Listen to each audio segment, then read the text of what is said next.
Well, again, we appreciate you taking the time to speak with us, President Spellings. Glad to be here. First day on the job, how's it going so far? Great.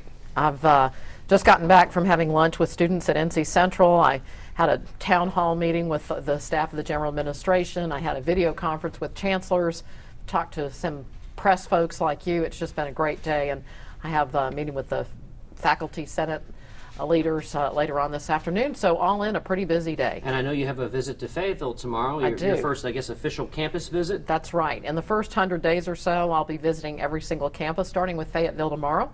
And we have a board meeting down there, a Board of Governors meeting on Thursday and Friday of this week as well. At each individual campus, what are you ultimately hoping to learn from each campus? Well, for starters, I'm going to do a lot of listening, but I am going to ask a couple of questions and try to elicit some answers around what people are proud of about those unique institutions and where they think we have work to do, whatever their challenges, and how can we here at General Administration be supportive of their work.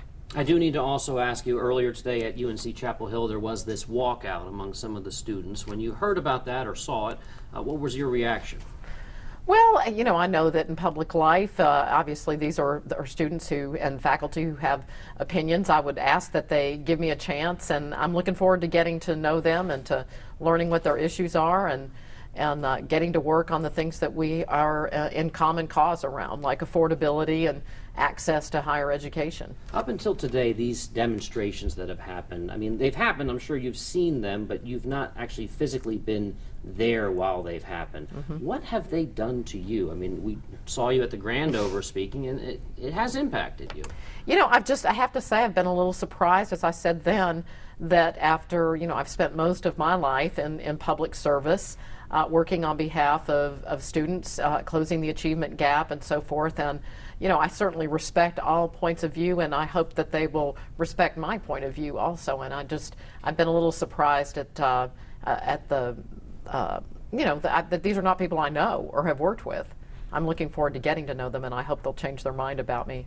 I was going to say, any plans on how to get to know them? Do you plan any meetings with them, or how do you bridge that gap? Yeah, well, we have obviously lots of forums, structures and things that have been in place here, meetings with students and so forth. That's why I'm visiting every campus. I expect to see people who are involved in these protests involved as I visit these institutions. And I think also, you know, I'll be talking with the Board of Governors about ways that we can improve the transparency here. We've started with launching a new website just today to provide information that people know what's going on around here.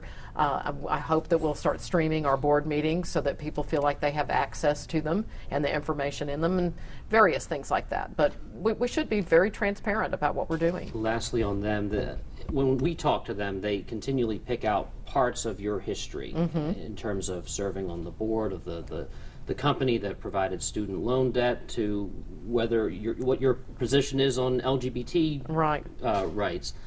When you hear about that, what are some of the things that you want them to know? Yeah, well, for starters, I would say that my service on you know, a corporate board for a company that was all about technology-based learning for disadvantaged, non-traditional students was certainly an interesting experience that I think adds value to my role here.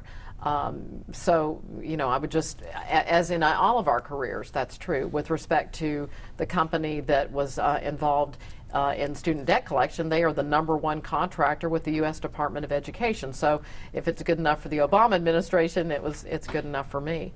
I sent a letter yesterday to the faculty assembly about basically endorsing and commending them and echoing the resolution they passed last Thursday about diversity and the rights of all. Lastly, in terms of your policies, I know you said you want to go out to the community, you want to listen to the college campuses and learn from people.